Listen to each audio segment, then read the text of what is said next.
Hey, what's up? This is Omega Agent 661, and today we're testing out the brand new Benchmade Mini Osborne. Let's get to it.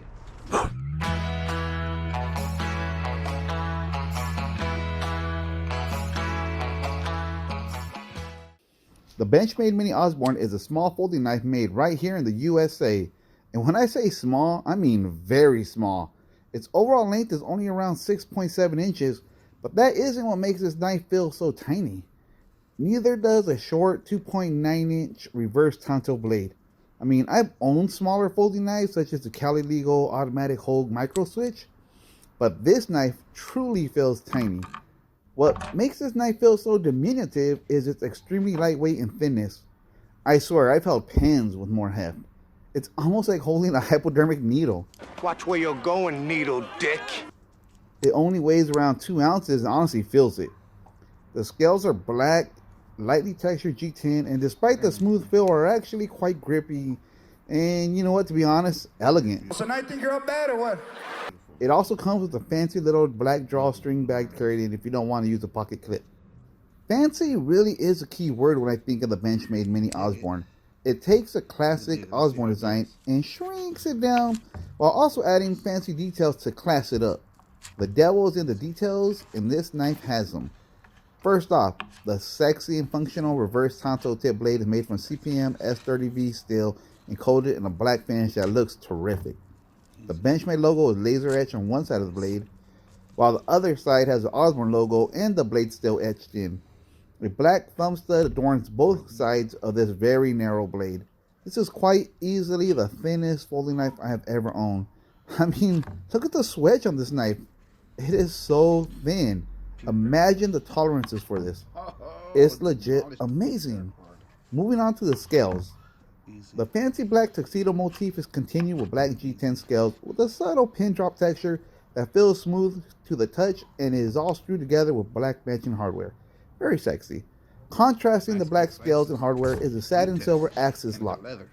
Honestly, I would have preferred if that were black as well, but it seems to me like Benchmade just didn't want anybody complaining that they couldn't find the locking mechanism.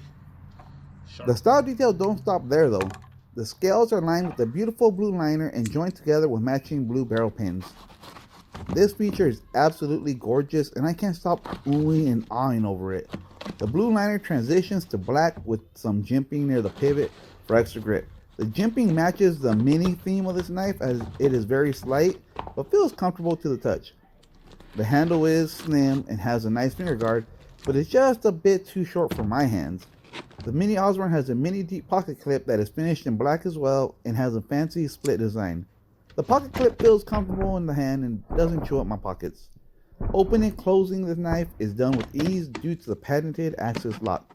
This is my first axis lock knife and I have to say it is fun to play with, and I find myself grabbing this knife often just to fiddle with it. Overall, the knife design is fancy, classy, and functional. I love it, but I wish it was a little bit bigger. Here, check out this size comparison.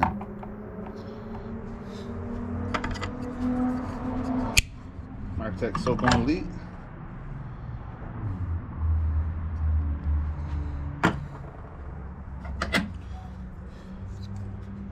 Limited edition latest Hugh Spyderco Shaman.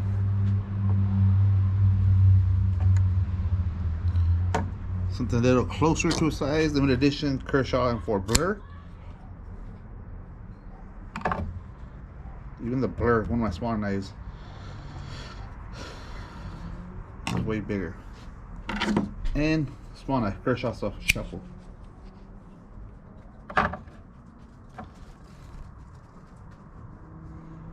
As you can see, the Mini Osborne is dwarfed by these knives and almost seems too dainty for any real work. So how did it perform? The Mini Osborne has performed extremely well, easily surpassing my initial expectations. It came sharp right out of the box and efficiently accomplished all the cutting and slicing tasks I've thrown at it. It powered through tough clamshell packages and sliced apples and tomatoes with ease. On tasks that I had to put some leverage on the blade, the lock felt strong and gave me confidence that, despite its small stature, it wouldn't break. The blade shape allowed it to stab easily and gave me precision for more delicate tasks such as opening fragile packages and mail. The handle, despite its smooth touch, was actually quite good and I was able to gut a couple of slimy rainbow trout with ease. The thought of dropping the knife or cutting myself didn't pop into my head once while using this knife. I was very pleasantly surprised by how versatile this knife is, and I am exceptionally happy with its performance. Am I going to chop wood with this thing? No, but that's why I also own a Benchmade Bushcrafter. Overall, from the kitchen to the lake and even opening letters in the office, this knife does it all despite its smaller stature. Now it's time to go over the build quality of this knife. First off, the grinds are fantastic and the flat grind was sharp right out of the box. The balance on this knife is terrific and I was able to balance it on my fingertip without too much trouble. I mean, it's harder than it looks. Moving on, I'm really amazed at the tolerance of this knife. Like the point where the swedge begins, it is so thin that it's amazing to me that they didn't grind through the spine of this thing. The blade has not taken any damage from testing and everyday use, and the black coating still looks brand new. The blade centering is good despite me tossing the knife around a bit, and the G10 scales feel great. Overall, this knife oozes quality. Which brings us to value.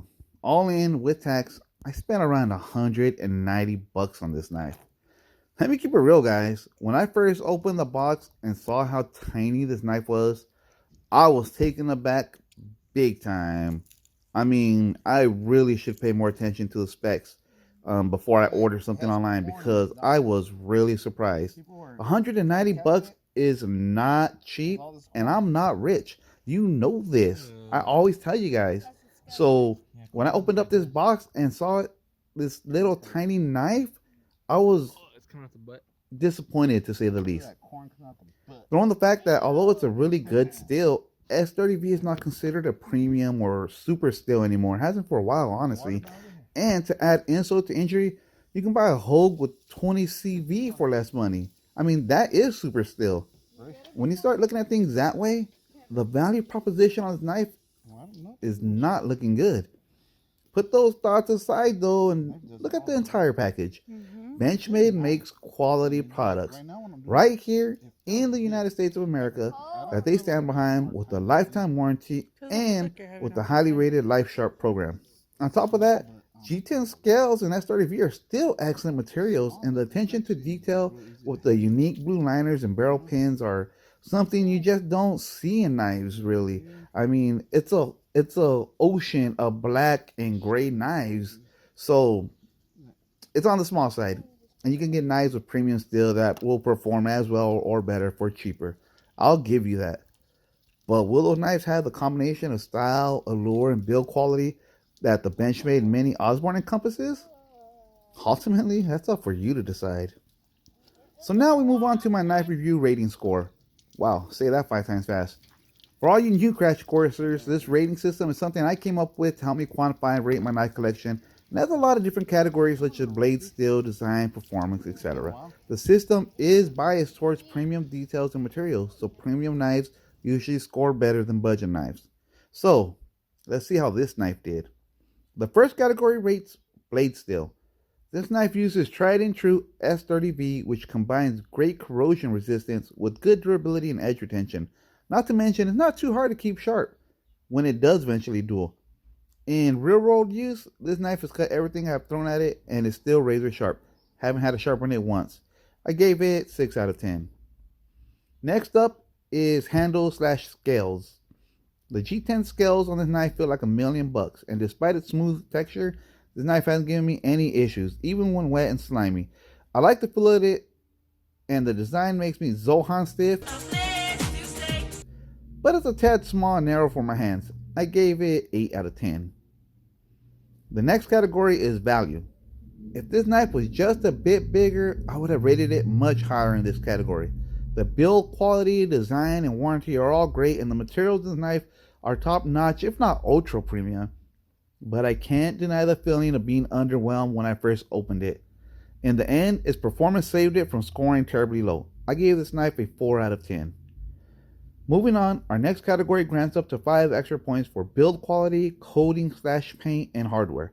The build quality on the knife is impressive, and the blade has a fantastic coating, and the blue liners and barrel pins give this knife extra points for premium hardware easily. In the end, this knife scored 4 extra points out of the possible 5. Next up is performance. So I never go into the individual slicing, chopping, piercing, and slashing extra points. I never do. Despite its petite size though, this knife was a great performer and never failed me. The blade edge was sharp and has not dulled at all despite some tough tasks. It was just at home outdoors at the lake as it was in the kitchen, and I imagine it would be great for backpackers or hunters looking for a small and lightweight EDC but don't want to carry another bug out. In the end, I gave this knife a 6 out of 10. The next category is pocket presence. The Mini Osborne is small, sleek, and comfortable.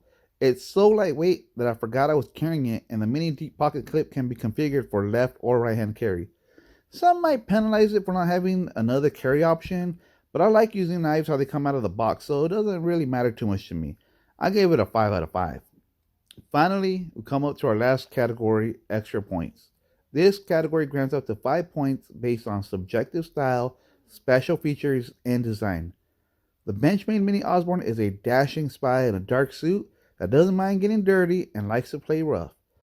From build quality to style and usefulness, this knife impressed me. I awarded it 4 extra points out of 5.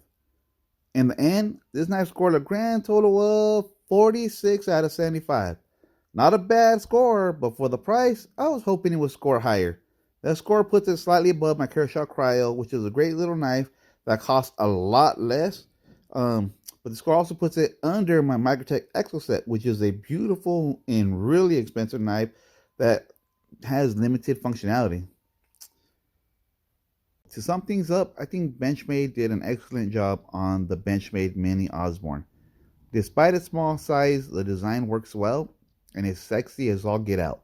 The Axis lock is great, and the Benchmade name carries an allure and prestige that other knife companies can only dream of. If only it was bigger though. Maybe it's time to start saving up for that full-size Osborne. Well, that's it for this week's episode of Survival Crash Course. Thanks for watching. Please like and subscribe. And until next time, this is Omega Agent 661 signing out.